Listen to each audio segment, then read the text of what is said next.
imensa estar aqui de volta.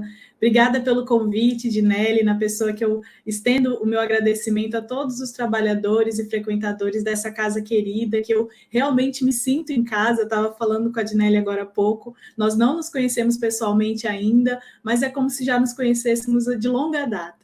Então, agradeço novamente esse convite, que possamos nessa noite ter umas boas reflexões, nos juntarmos espiritualmente para que, nesse momento, consigamos fazer as reflexões necessárias ao nosso aprendizado. E hoje nós vamos conversar de um tema extremamente importante, principalmente nesse período em que nós nos encontramos de início de ano, novos planos, novas resoluções, novas metas que nós estabelecemos, que é um tema necessário, que é conhece-te a ti mesmo. Né? E o convite que a Dinelly me fez quando convidou para conversarmos sobre esse tema foi muito oportuno, porque eu andava pensando e estudando sobre o processo de autoconhecimento e eu andava me questionando, né? Será que é possível realmente a gente se autoconhecer? Porque a gente precisa do outro para fazer isso. Nós somos, de fato, espelhos uns dos outros. Não é à toa que nós projetamos no outro, muitas vezes, conteúdos que nós temos dificuldade de lidar conosco mesmos, né? Então, essa questão do autoconhecimento é um tema que me é muito caro, que realmente me interessou muito quando o convite oportuno que a Dinelly me fez calhou. E nessa proposta que nós temos hoje na nossa conversa, o nosso entendimento vai girar em torno do processo de autopercepção, de autoaceitação e autoperdão, que é a via para nos conhecermos. Né? Então, se a gente consegue se perceber, se olhar, se sentir, se ver, a gente também consegue se aceitar e a gente também consegue se perdoar. E nesse processo, a gente está aqui baseando, lógico, a nossa conversa, principalmente no Livro dos Espíritos, na questão 919, que nós vamos nos debruçar um pouco mais para aprofundarmos o entendimento que Kardec faz a pergunta aos espíritos, né, sobre o meio mais prático de ser feliz e de resistir às más inclinações. E também nós vamos nos basear em algumas obras complementares, lógico, para contemplar também esse tema tão necessário. Então, eu faço o convite para que, nesse momento, nós possamos estar juntos, né, em pensamento, elevando nosso pensamento a Deus e pedindo aos bons espíritos que nos amparem, nos inspirem também. Vou pedir a ajuda dos bastidores para colocar o nosso slide, que preparei com muito carinho para que a gente possa também debater e sistematizar um pouco mais, fica até mais fácil para absorver as ideias. Então, no primeiro momento, eu faço uma pergunta, né, para que nós possamos refletir juntos como nós nos conhecemos, de que forma nós nos conhecemos. E aí, cabe a cada um pensar como você se conhece. Às vezes a gente pode pensar assim, eu sei das minhas feições, aí vai para um aspecto mais físico, eu me olho no espelho e eu consigo me reconhecer. Mas algumas pessoas vão pensar pelo lado afetivo, pelo lado emocional, pelo lado pessoal. Eu me conheço, eu tenho um gênio forte, eu tenho uma personalidade forte. E no primeiro momento a gente precisa estabelecer de que forma nós nos vemos. Será que eu estou mais ligada ao meu aspecto físico, ao meu aspecto material, a como eu me apresento para o mundo, ou como eu me vejo no mundo? Ou será que eu estou ligado nesse aspecto mais afetivo, num aspecto mais moral, num aspecto mais comportamental, como eu me represento nesse mundo, como eu me expresso nesse mundo? Ambos os aspectos são importantíssimos, né? Uma coisa não exclui a outra, mas a gente precisa encontrar um equilíbrio, porque o processo de autoconhecimento leva também ao entendimento de que as duas formas são processos necessários para que nós possamos nos conhecer. A questão da imagem e a questão também de como nós nos expressamos, né? Porque não adianta nada ter uma capa bonita se o conteúdo não vale a pena, e o contrário também é importante, né? Nós não podemos também só nos autoconcentrar naquele processo de embotamento se não consigo externalizar isso adequadamente. Então, a gente vai entender nessa nossa conversa que o autoconhecimento leva principalmente a uma boa relação com o outro.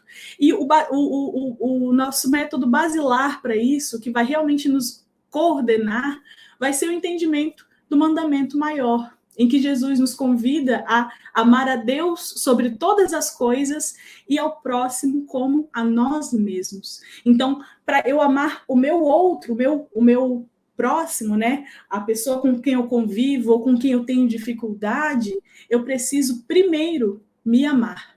Então, não é à toa, né? Nós somos realmente espelhos uns dos outros. Nós nos vemos nos outros, assim como os outros se veem em nós. E aí, para um primeiro momento, para um primeiro diálogo, a gente traz aqui uma reflexão que está lá em Timóteo, né? Em que ele fala que a mensagem de Jesus, né? Tem cuidado de ti mesmo e da doutrina. Persevera nessas coisas, porque fazendo isso te salvarás tanto a ti mesmo como aos que te ouvem.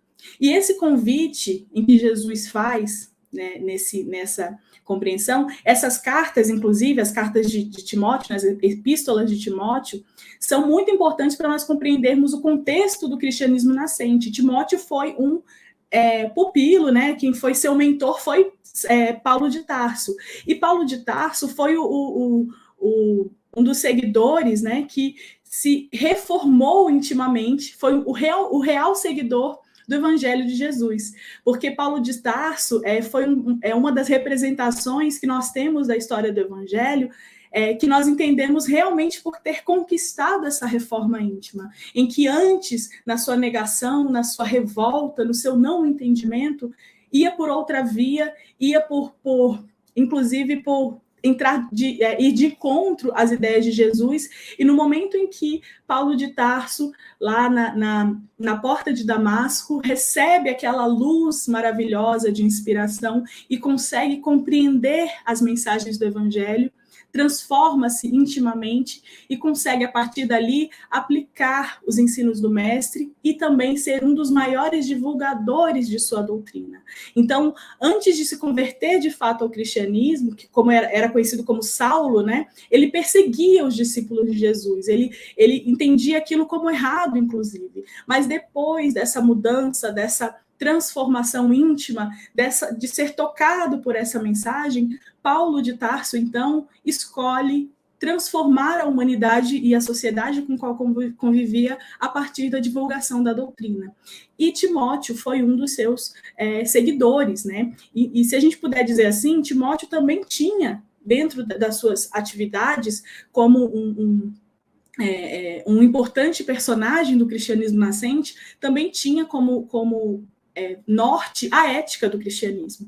Por isso que ele fala, tem cuidado de ti mesmo e da doutrina.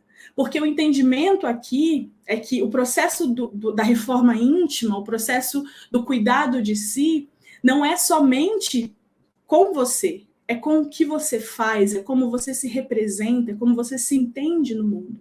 E é por isso que o convite é de perseverar, porque fazendo isso, a salvação, tanto de ti mesmo quanto aos que te ouvem, vai ser certa. E essa salvação, como nós entendemos, a doutrina espírita, a gente tem uma compreensão da salvação no sentido do entendimento de nós superarmos as nossas más inclinações, de nós não mais errarmos. Porque no momento em que nós nos encontramos em um mundo de provas e expiações, nós passamos por sofrimento, nós passamos por situações em que nos é convidado todos os dias o exercício da resistência, da resiliência, do aprendizado. Mas essa salvação diz respeito às nossas más inclinações, às nossas más paixões, que ainda são governados muitas vezes por questões materiais, por ambição, pelo orgulho, pelo egoísmo, né? Então, vejam, para a gente poder se conhecer, para a gente poder se cuidar, a gente tem que abrir mão de nós mesmos. Parece estranho, né? Parece esquisito, contraditório até. Como é que eu vou me cuidar se eu tenho que me renunciar a mim mesmo? E aí entra a questão do sacrifício mais agradável a Deus. A renúncia de nós mesmos não é eu abrir mão de tudo que tenho, de tudo que fiz, de tudo que sou, mas é abrir mão das minhas más inclinações, das minhas más escolhas, dos meus maus fazeres. E é nesse sentido que Jesus nos convida. E aí, para a gente tomar como referência também, a própria fala de Paulo, né? Lá em Romanos, no capítulo 14, em que ele questiona, tens fé? Tenha em ti mesmo, diante de Deus. Olha que convite interessante. A fé também é uma via para o conhecimento de si. E mais do que isso, a fé como essa ferramenta que nos move, que nos transporta, porque as montanhas que a fé transporta não são montanhas de pedra, são montanhas de sentimento. Então, essa fé, ela também é mobilizadora do nosso íntimo, ela também é movimentadora, transformadora de nós mesmos. Na leitura de Emmanuel, no livro Caminho, Verdade e Vida, no capítulo que é intitulado Em Ti Mesmo, o autor espiritual vai nos falar sobre essa necessidade de confiarmos em nós mesmos, para que, atrelado a isso, as nossas obrigações, nós possamos também nos juntar com os desígnios de Deus, com o cumprimento da providência divina. Então, é por isso que Paulo nos convida a ter fé não só na gente, mas diante de Deus. Porque diante de Deus, a observação de Deus, sob o olhar divino, nós estamos amparados. A fé, ela move através da esperança. Se nós não acreditarmos, se nós não confiarmos, né, nós vamos nos comportar igual aqueles discípulos no mar revolto, em que Jesus perguntou, homens de pouca fé, como não confiais? Né? E muitas vezes esse mar revolto está dentro de nós mesmos. Né? Nós nos revoltamos num momento de angústia, de dificuldade. É muito mais fácil e confortável que a gente reclame, né? Que a gente se revolte, que a gente se indigne, que a gente até questione Deus. E nesses momentos são os momentos que nós temos que exercitar essa fé, em que nós temos que acreditar, que confiar em seus desígnios como recurso necessário ao nosso espírito para crescer. Porque se não fossem as dificuldades, nós não conseguiríamos, de fato, descobrir as capacidades e as potências que nós dispomos, e são várias, né? Nosso espírito é infinito, é eterno, nós temos aí uma bagagem espiritual que nós só acessamos muitas vezes, né, no campo da inconsciência, através das dificuldades. Nós só conseguimos nos conhecer quando nós despimos dessa máscara que nós vestimos todos os dias e nós realmente nos vemos. Né? E o espírito de Emmanuel nos diz, nesse capítulo, que aquelas pessoas, aqueles espíritos que vivem na certeza de promessas divinas, são os que realmente guardam a fé no poder relativo aos que lhe foi confiado, aumentando ali pelo próprio esforço e prosseguem, de fato, nas edificações divinas com vistas à eternidade.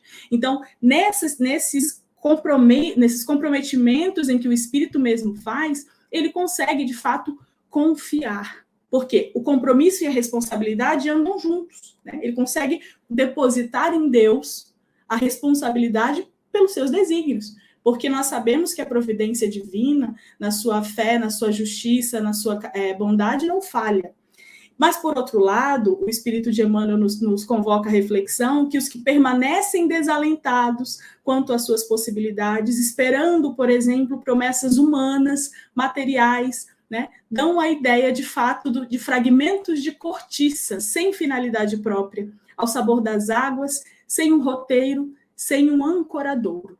Olha que interessante. É como se aquele espírito ali não tivesse uma base, enquanto que o que confia, por outro lado, nos desígnios de Deus, tem o seu alicerce, tem confiante ali que aquela queda, por exemplo, vai ser ali acolhida, vai ser aparada, né? Não vai ser uma queda brusca com grandes reverberações. Pelo contrário, os desígnios de Deus não falham, então algum motivo tem aquele sofrimento. Agora, se eu me percebo somente na questão material, vai ser muito mais fácil até, muito mais confortável reclamar e questionar, inclusive, os desígnios de Deus. Por quê? Porque é uma posição muito mais fácil, eu não ter que abrir mão de mim mesmo, eu não ter que renunciar às minhas más inclinações, ao meu egoísmo, porque renunciar ao egoísmo é muito difícil. Quando nós nos concentramos muitas vezes em nós mesmos, a gente acaba se perdendo na gente mesmo, a gente acaba não olhando para fora. Né? E o convite, na verdade, do processo de autoconhecimento é olhar para o outro como se você estivesse vendo a si mesmo, porque você não gostaria de fazer com o outro aquilo que fazem com você, por exemplo. Então, o pensamento é o que eu quero transmitir para o outro, que eu quero receber de volta. Se eu só dou patada, se eu só reclamo, se eu só me revolto, não vai ser, a matemática é muito simples, né? Eu vou receber aquilo de volta também. Agora, se eu devolvo palavras amorosas, se eu me calo diante de uma ofensa, se eu não entro em sintonia com determinados pensamentos e consigo ali diferenciar o que é meu e o que é do outro, além de ser um processo de autonomia e independência emocional, é também um processo de autoconhecimento, né? De autopercepção. E mais adiante, né, quando a gente vai linkando aqui algumas leituras, até mesmo para que nós não nos fechemos somente em uma compreensão, o Evangelho de Jesus é maravilhoso, né? Ele tem ali todos os recursos necessários ao nosso aprendizado. E o conhecimento de si mesmo vai facultar, vai possibilitar ao espírito a autonomia de sentimentos, pensamentos e emoções. Porque se nós sabemos os nossos limites, se eu percebo que o que o outro fala me ofende, eu sou capaz de pensar, porque tenho a lucidez, em como responder ou como não reagir. Então, esse entendimento da autonomia é muito importante, porque isso vai me basilar as minhas ações com o próximo. Ora, eu já sei que aquilo me incomoda. Eu já sei que a forma como aquele outro diz aquela determinada ofensa ou até mesmo comentário, aquilo me angustia. Então, eu vou entrar realmente em sintonia com aquilo ou dessa vez eu consigo separar e falar, não, isso diz muito mais sobre ele do que sobre mim. E nesse sentido, quando a gente consegue ter uma autonomia de sentimentos, pensamentos e emoções, a gente consegue também expressar para o outro de uma forma mais tranquila, de uma forma não violenta, como você se sente. Como a gente, por exemplo, se sentiu numa situação em que eu fiquei ofendido e falo, poxa, você poderia ter falado daquela outra forma, ou você não deveria ter dito aquilo para mim, eu me sinto magoado assim. E aos poucos as relações vão se transformando. A gente não pode, de forma nenhuma, mudar o outro, mas a gente pode transformar a nossa forma como nós lidamos com a situação para que, pelo menos, a nossa relação melhore. Né? Então, esse processo de autoconhecimento leva a isso também. E vai permitir, de fato, a vivência das provas na compreensão e na aceitação ativa da providência divina. A aceitação, a resignação, ela não é uma aceitação submissa, uma aceitação passiva, em que eu só aceito e pronto, baixo a minha cabeça. É no sentido de compreender. Então, é uma aceitação, mas é uma aceitação compreendida em que ativamente eu faço as escolhas que me cabem a vivenciar essas provas de forma a não adoecer. Porque uma coisa é o sofrimento e outra coisa é a dor. Né? Não é porque eu sofro que eu adoeço. O sofrimento, muitas vezes, me leva ao entendimento de que aquilo é capaz de me fazer saudável, de me transformar, que é o que nós chamamos comumente de sofrimento criativo, em que, a partir de uma situação adversa, eu descubro em mim um potencial, uma capacidade que eu nem saberia se não tivesse passado por aquilo. E, por outro lado, na maioria das vezes, como imperfeitos que somos, a gente acaba escolhendo por reclamar, por até mesmo padecer no adoecimento e usar disso como um recurso de um ganho secundário. Oh, dó de mim, coitada. Poxa, veja aqui como eu estou. Olha o que você fez comigo. Né? Dando poder ao outro até mesmo de decidir sobre a nossa saúde emocional, sobre a nossa saúde física, quando na verdade nós temos esse poder. Nós temos a capacidade, sim, plena, de separar, de diferenciar e falar, poxa, eu não vou dar esse poder para o outro. Eu não vou deixar ele acabar com o meu dia, não. Segue tua vida que eu sigo a minha. É lógico que para fazer isso demanda renúncia, demanda aceitação, demanda compreensão, principalmente na providência divina. Né? E o autoconhecimento é a forma de melhorar na vida e resistir às más inclinações. Como nós vamos ver daqui a pouco, na pergunta 919 do Livro dos Espíritos. Então, o processo de se conhecer não é fácil. Isso é fato, a gente já sabe disso, desde os tempos pré-socráticos, né, em que os filósofos estavam lá se debruçando em questionar sobre a vida, sobre a existência, já era difícil. Imagina hoje, em que nós temos um nível de informação exagerado, em que a todo momento nós estamos sendo bombardeados por informações, redes sociais, mídias sociais, televisão, internet, comunicação, e aí um bom dia no elevador a gente nem diz, porque já é muita coisa, né? Imagina ter que dar bom dia no elevador. E isso, a gente tem que entender que a sociedade que nós nos encontramos hoje, os processos pelos quais nós passamos hoje na sociedade, cada vez mais reiteram, né, argumentam com relação ao individualismo. Nós nunca estivemos tão sós. Apesar de ter 1000 amigos numa rede social, nós, às vezes, nos encontramos sozinhos. E isso leva a um processo de embotamento. E esse é o problema. Muitas vezes, nesse embotamento, nós nos fechamos para o outro. Nós preferimos ali olhar para o nosso próprio umbigo e esquecer que lá fora o mundo gira, né? E aí entra um aspecto que é importantíssimo nós compreendermos. A nossa potência depende também do outro. Porque nós não conseguimos nos conhecer somente em nós, olhar no espelho e nos vermos. Nós precisamos do outro, porque a partir das nossas relações com o outro, da forma como nós nos expressamos com o outro, é que de fato nós vamos nos conhecer. Porque é o outro que ingere isso com a gente. É o outro que nos dá a devolutiva, fala, poxa, isso que tu falou não foi legal. Então, é a partir dessa vivência, desse processo que a gente tem com o outro. E aí, a gente tem, sim, né, alguns recursos simples. Né? O Evangelho, por exemplo, que a doutrina espírita amplia o olhar, estabelece ali novos parâmetros para analisar o Evangelho de Jesus como uma lâmpada, como uma lupa. Né? As suas mensagens olhadas e compreendidas a partir do entendimento da reencarnação, da pluralidade dos mundos, das existências, o processo próprio de autopercepção e autoaceitação, e principalmente a indulgência e o perdão das ofensas. No livro Boa Nova, que não adianta, né? Eu tento fugir, mas eu não sei por que eu tento ainda. Boa Nova me acompanha há muito tempo já e vai continuar assim. A gente sempre pega essas referências que são importantíssimas, né? O livro Boa Nova, que foi ditado pelo espírito de Humberto de Campos e psicografado pelo médium Chico Xavier, nos traz muitas claridades acerca dos ensinamentos de Jesus e é uma leitura, assim, essencial. Quem estuda a doutrina espírita tem que ler, não é aquele livro, um dia eu vou ler, tem que ler. Né?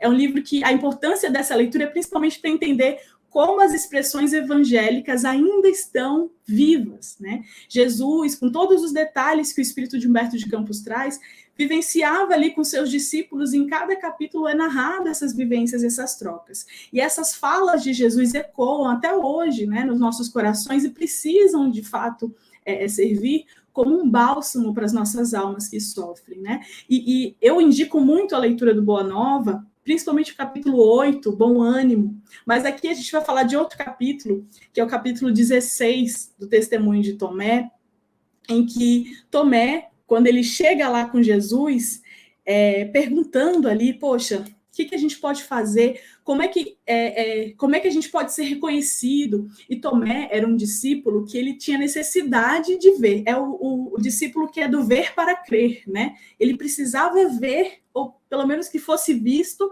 para que pudesse acreditar. E aí ele chega com Jesus, né? Eu estou contando de uma forma muito informal, tá, gente? Não é bem assim que o espírito de Humberto de Campos escreve.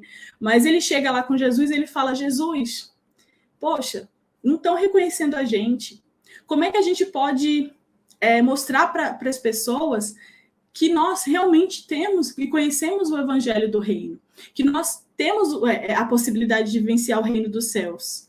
E aí, olha só, o que Jesus responde para Tomé? É uma mensagem que eu acho que resume, inclusive, a nossa conversa de hoje, em que Jesus fala o seguinte: Deus não exige que os homens conheçam, senão no santuário do perfeito conhecimento de si mesmo. Então, Deus não exige de nós que nós o conheçamos, senão dentro de nós mesmos. É por isso que a gente tem aquele dizer que o templo de Deus está em nós. Né? Não é à toa que, por exemplo, agora durante o processo de isolamento social, pandemia e todos esses processos de distanciamento que são necessários e ainda nos fazem oportunos e importantes, nós continuamos com as atividades, por exemplo, dos centros espíritas, não só da nossa bolha, né, do espiritismo, mas também de outras crenças, como, por exemplo, no catolicismo, os evangélicos e outras religiões. Nós temos ainda essa relação com Deus. E essa relação, essa palavra é muito interessante, né? É um laço refeito, que é o tempo todo. E ela é uma via de mão dupla. É por isso que, quando Tomé pediu a Jesus, né, esse sinal dos céus, ele queria ali que Jesus chegasse, tá aqui, então vamos aqui multiplicar esses pães, pronto, leva lá para os homens do templo, para que eles saibam que nós realmente conhecemos o reino dos céus. Não era isso que Jesus fazia e não era assim que ele operava. É por isso que essa mensagem tão singela diz respeito ao autoconhecimento. Porque a nossa relação com Deus é nossa. Sou eu e Deus. Né? Tem até uma música muito linda que se intitula Deus e Eu, que fala sobre isso. O infinito espaço, as novas gerações. E, de fato, o sacrifício mais agradável a Deus é que nós consigamos nos afastar das nossas más inclinações, das nossas dificuldades em nos relacionarmos com os outros, para que nós possamos ser a nossa melhor versão. E é muito difícil, né? É muito difícil a gente se olhar no espelho e se ver. Né? Porque muitas das vezes nós nos olhamos e nós colocamos um ideal que é muito difícil de alcançar. E nós depositamos em nós uma expectativa, às vezes até irreal, né? De colocar assim, eu não sou o suficiente. Ao invés de reconhecermos, eu estou fazendo o que eu posso. Então, isso é importante para que nós pensemos, as nossas limitações também são as nossas potencialidades, porque a nossa limitação termina e começa o que é do outro. Então, nós temos que saber dizer não, por exemplo. Nós temos que saber até onde nós podemos ir em determinada situação, porque isso também diz respeito a nós. Né? E aí, voltando à leitura do Boa Nova, que eu não consigo desapegar, né? No capítulo 19, nós temos uma outra explicação, que é um capítulo que versa sobre a comunhão com Deus, em que Jesus explica ao apóstolo João que em cada criatura existe um santuário do próprio Espírito, onde a sabedoria e o amor de Deus se manifestam, através das vozes da consciência. Olha que magnífico esse pensamento. Dentro de nós existe um lugar mesmo de Deus. E ele habita, nós sabemos, a questão 621 do Livro dos Espíritos, a lei de Deus está escrita na nossa consciência. Então, é fato, para que nós possamos nos conhecer, e aí vem até conhecimento, consciência, nós nos relacionamos com Deus. E é por isso que tudo resume ao mandamento maior. Né? Amar a Deus, primeiro, né, de tudo, sobre todas as coisas, e depois ao próximo como nós nos amamos. Então, é uma maneira de nos relacionarmos com Deus, com o outro, conosco mesmos. Né? E é a partir disso que nós vamos nos dar conta das nossas potencialidades, das nossas limitações, dos nossos recursos, que muitas vezes não precisam ir muito longe, está aqui do nosso lado, na nossa família, numa dificuldade que eu tenho com um irmão, com uma irmã, com um pai, com uma mãe. E muitas vezes é a partir daí que isso vai me preparar para o mundo lá fora, para uma dificuldade que eu tenho com o chefe, com uma situação social, e tudo isso vai me servindo, de fato, de instrumento de aprendizado. E aí nós entramos no nosso ponto central da nossa conversa, que é a questão 919 do Livro dos Espíritos, em que Kardec questiona de uma forma muito direta aos espíritos, como era praxe de Kardec, né, fazer perguntas pertinentes, né? De forma muito pertinente, ele pergunta aos espíritos qual seria o meio prático mais eficaz, ou seja, a forma, né? Meio prático, a forma, o modo mais eficaz, porque prontamente me responderia para que eu pudesse melhorar nessa vida e resistir ao arrastamento do mal, às más inclinações, né? E os espíritos respondem de uma forma muito simples, muito direta: um sábio da antiguidade já vos disse, conhece-te a ti mesmo. E esse autoconhecimento, né, que leva, de fato, como recurso para a melhoria íntima, para a resistência das más inclinações, é um processo contínuo. Se nós dizemos assim, eu me conheço muito bem, não se conhece, não. Ainda estamos em processo, nessa condição que nós nos encontramos ainda mais, de provas e expiações ainda. Se nós já estivéssemos no mundo de regeneração, talvez a gente já se conhecesse um pouco. né? A gente ainda está no caminho, uma transição planetária que ainda leva ali alguns séculos, e que daqui a pouco a Terra se prepara para receber, de fato, esses espíritos já nessa Terra que tem ali sua mansuetude necessária. Então, esse caminho que nós falamos aqui é o caminho da autoaceitação, né? Que pode nos levar a sentir a plena segurança frente às dificuldades que nós vivenciamos. A autoaceitação é um caminho também para o auto-perdão. E aí, fazendo uma ponte com um livro que eu gosto muito, né, que quem me apresentou esse livro foi a minha mãe. Para quem não sabe, minha mãe é a Rose Menezes, ela também já é conhecida de vocês aqui. E ela presenteia todos os amigos, assim, sempre que tem uma oportunidade para ela dar de presente, ela dá de presente esse livro, que é o livro Renovando Atitudes, do Espírito de Hamed, que foi psicografada por Francisco do Espírito Santo Neto. Esse livro é perfeito. Se tem um livro tão bom quanto Boa Nova, né, em termos de soluções práticas e reflexões interessantes, Renovando Atitudes também é uma ótima leitura. E tem um capítulo que eu particularmente gosto muito, que é o capítulo intitulado Auto-Perdão. E o Espírito de Hamed faz um convite a nós para que nós possamos observar as posturas que nós assumimos da forma, pela maneira com a qual olhamos para nós e para o outro. Porque pode ser um caminho de contentamento ou um caminho de culpa, de perdão ou caminho de punição. E se nós temos padrões muito severos de censura ou um senso de justiça e disciplina muito rígidos, né, muitas vezes ali impostos pelos nossos pais, pela nossa educação, que às vezes exige de nós algo que nós nem podemos oferecer. Por exemplo, crianças que se tornam adultos altamente inflexíveis, né, que se tornam irredutíveis para consigo mesmos e para com os outros, com certeza tiveram essa rigidez, essa severidade no processo da educação. E aí entra um aspecto de uma análise muito interessante do Espírito de Hamed, que ele nos fala que a exigência de uma perfeição é uma das piores inimigas da criatura, porque levar consigo, né, uma constante hostilidade de si mesmo, né, exigindo ali capacidades que às vezes nem possuímos. E este é um caminho de sofrimento. E quando a gente consegue autoaceitar-nos, né, nos autoaceitarmos significa olhar para as nossas imperfeições, olhar para os nossos desafios, para as nossas limitações e vê-las, né, enxergá-las e pegar essa imperfeição. Vamos aqui tomar um café, vamos aqui assistir uma palestra no canal do Centro Espírita Emmanuel, vamos dialogar. Isso sim é um processo que leva ao auto-perdão, porque nós nos separamos muitas vezes das projeções que nós tivemos ao longo da vida, que nós fomos nos constituindo de outras imagens que não são as nossas. E aí entra um aspecto importantíssimo para esse processo, porque o caminho da autoaceitação é um caminho difícil, é um caminho que nós vamos ter que lidar com quem nós somos. E isso é difícil. Pergunta para alguém que te conhece se você é uma pessoa fácil de lidar.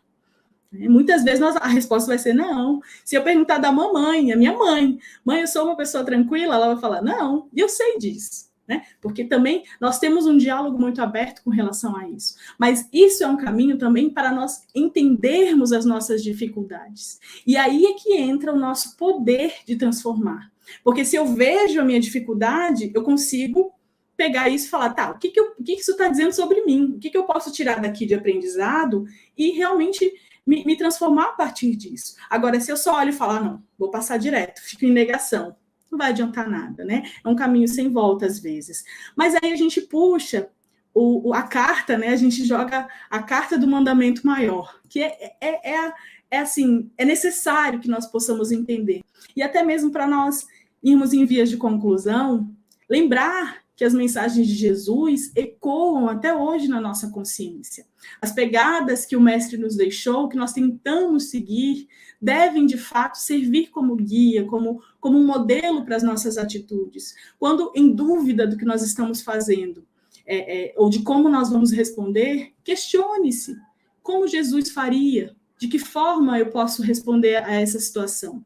E quando Jesus fala do mandamento maior, amarás ao Senhor teu Deus de todo o teu coração, de toda a tua alma, de todas as tuas forças e de todo o teu entendimento, e ao teu próximo como a ti mesmo, Jesus está nos convidando a fazermos uma autoanálise, a termos uma autopercepção, a fazermos também como manda, né, como sugere, na verdade, o Espírito de Santo Agostinho, na questão 919 do Livro dos Espíritos, a pensar nas nossas atitudes frente ao que nós vivenciamos, sejam essas atitudes boas ou ruins, a reflexionarmos em uma meditação íntima e nos questionar: será que o que eu fiz hoje foi bom suficientemente? Será que o que eu deixei de fazer hoje eu posso fazer amanhã? Ou eu preciso fazer amanhã? O que eu posso mudar agora, nesse momento, para me facilitar a relação com o outro? Já que, de forma nenhuma, eu consigo mudar o outro. E, às vezes, a gente fica nessa, né?